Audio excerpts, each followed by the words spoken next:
শক্তিকে ধ্বংস বা সৃষ্টি করা যায় না, এটাই আমরা আমাদের টেক্সট বুকে পড়েছি। কিন্তু আমি যদি বলি এটা সম্পূর্ণ ভুল, তাহলে কেমন লাগবে? কল্পনা করুন, আপনি একজন অ্যাস্ট্রোনট যিনি মহাকাশের গভীরে একা একা ভেসে বেড়াচ্ছেন, যেখানে কোনো গ্র্যাভিটি নেই, কোনো ফ্রিকশনও নেই, এমনকি বায়ুমণ্ডলও নেই। আর তখনই পকেট থেকে একটা বন্দুক বের করলেন এবং ফায়ার করলেন।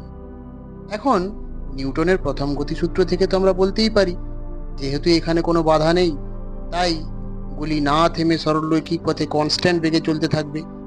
কিন্তু বিজ্ঞানীরা যখন এই থট এক্সপেরিমেন্টটাই বাস্তবে পারফর্ম করেন, তখন এর রেজাল্ট কিন্তু সম্পূর্ণ আলাদা হয়। দেখা যায় গুলিটি বাহ্যিক বলের অনুপস্থিতিতেও বেগ হারাতে শুরু করে এবং একসময় স্থির হয়ে যায়।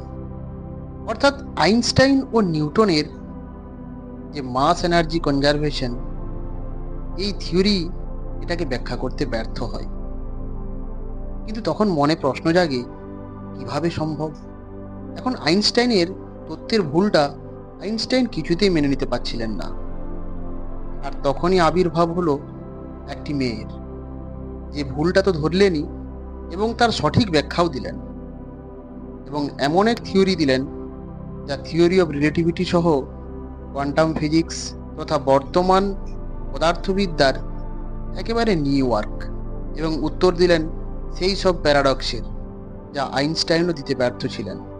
যেটা দিল ফোটন কোটি কোটি বছর ধরে স্পেস টাইম ট্রাভেল করতে করতে কিভাবে তার 99% শক্তি হারিয়ে ফেলে এবং সে শক্তি কোথায় যায় তার সম্পর্কে এক নিখুঁত ধারণা।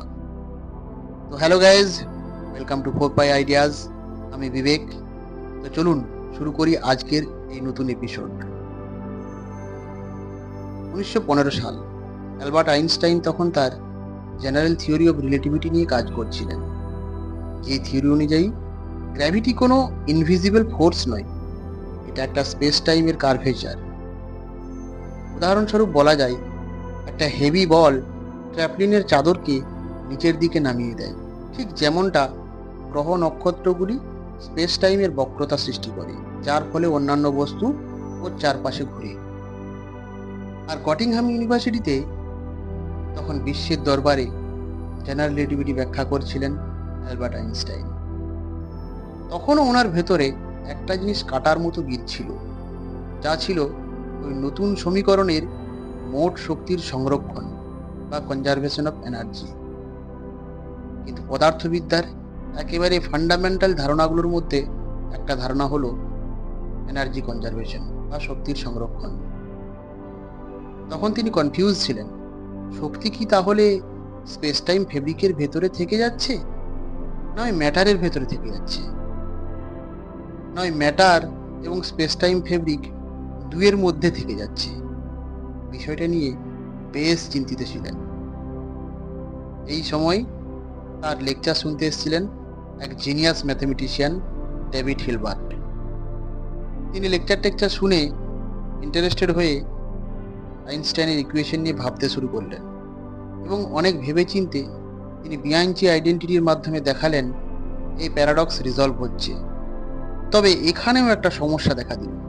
আসলে এই সলিউশনটা ছিল ভ্যাকুয়াম ইউনিভার্সের জন্য, কিন্তু আমাদের ইউনিভার্স তো ভ্যাকুয়াম নয়।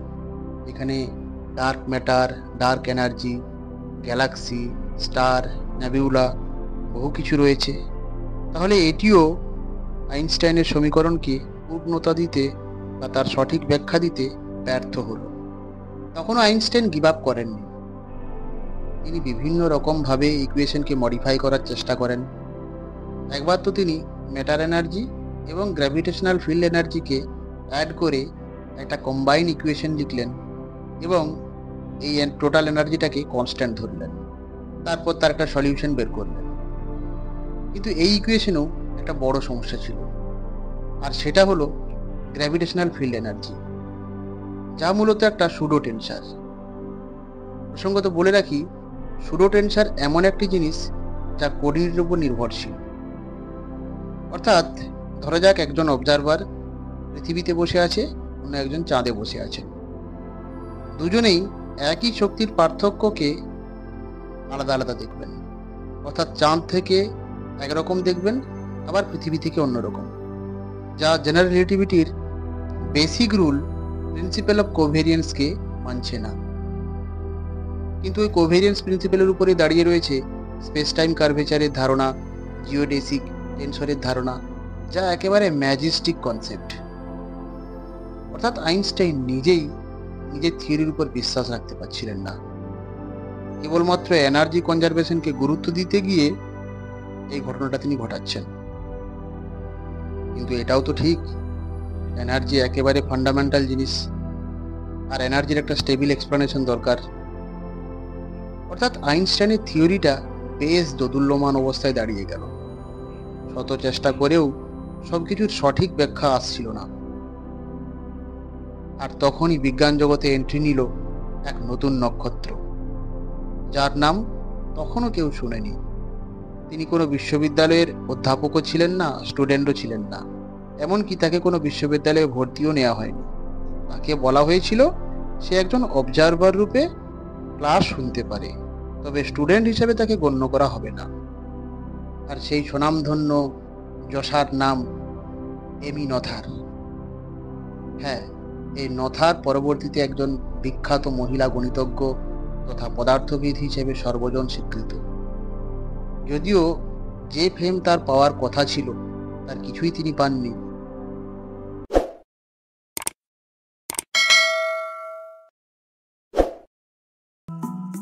আর আজকের এই এপিসোডে আমরা মূলত এমি নথারের কন্ট্রিবিউশন নিয়ে আলোচনা করব।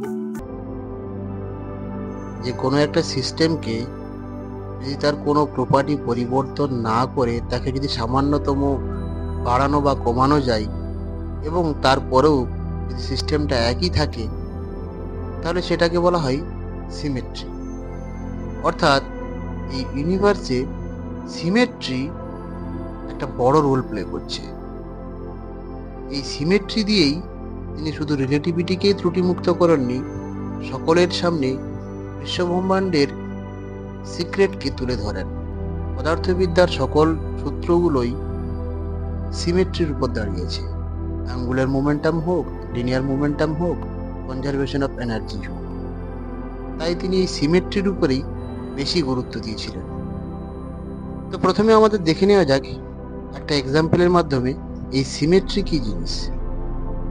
মনে করুন আপনি একটা এক্সপেরিমেন্ট দিল্লিতে করছেন, আবার সেই একই এক্সপেরিমেন্ট আপনি মুম্বাইয়ে করছেন। দুটোতেই একই রেজাল্ট পেলেন। সেক্ষেত্রে এটাকে আমরা বলবো ট্রান্সলেশনাল স্প্যাটিয়াল সিমেট্রি। আবার কোনো বস্তু যদি ক্লকওয়াইজ বা অ্যান্টি ক্লকওয়াইজ ভাবে ঘুরতে থাকে এবং তারপরেও তার সিস্টেমের প্রপার্টি যদি পরিবর্তন না হয়, তাহলে সেটাকে বলি আমরা রোটেশনাল সিমেট্রি। কিন্তু সব থেকে বড় যে সিমেট্রি সেটা হলো টাইম সিমেট্রি। অর্থাৎ কোনো একটা এক্সপেরিমেন্ট আপনি আজ করুন, কাল করুন বা 10 বছর পরেই করুন, যদি রেজাল্ট সেম দেয় তাহলে ফিজিক্সের লগুলোও সেম থাকে। অর্থাৎ সোজা কথায় বলতে গেলে নথার্সের যে ফার্স্ট থিওরিমটা ছিল সেখানে এটাই বলছে যে কোনো একটা এক্সপেরিমেন্ট আজ করি, কাল করি বা পরশু করি বা 10 বছর পরে করি বা 10 বছর আগে করি, যদি কোনো কিছু পরিবর্তন না আসে তার রেজাল্টে, তাহলে সেখানে একটা টাইম সিমেট্রি এক্সিস্ট করবে।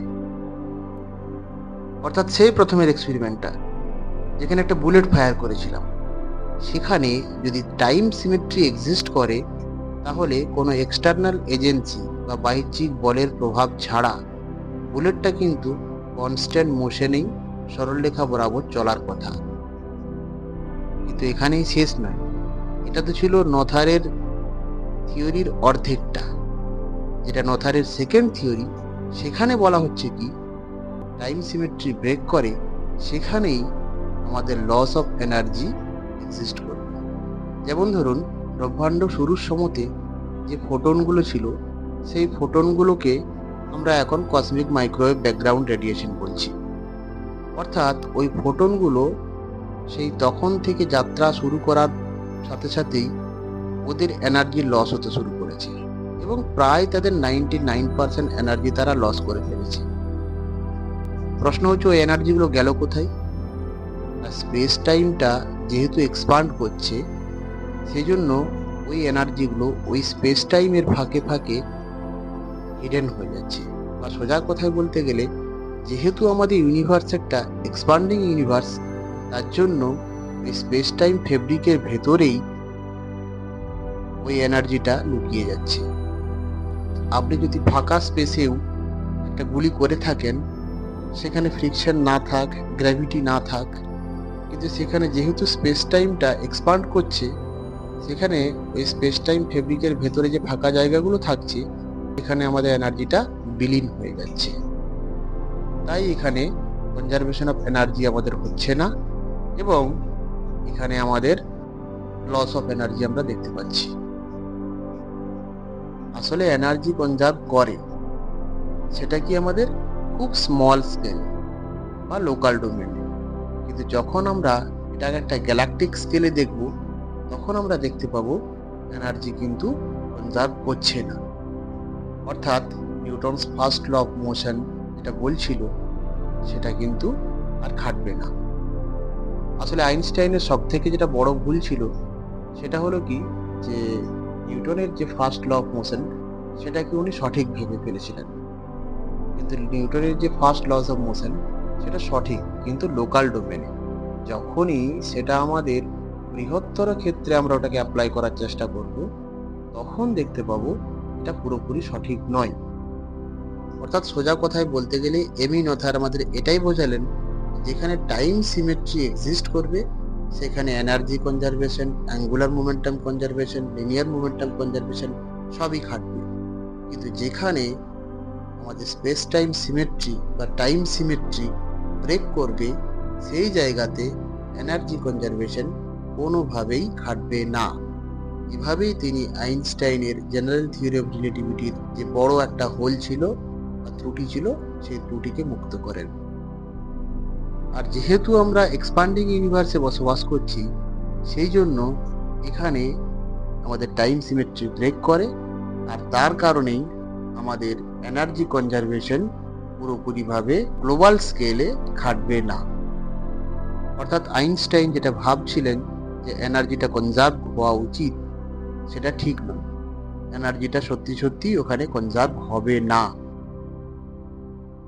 তো কেমন লাগলো আপনাদের আমার এই ভিডিও? যদি ভালো লেগে থাকে, তাহলে অবশ্যই লাইক, কমেন্ট এবং সাবস্ক্রাইবের মাধ্যমে সাহায্য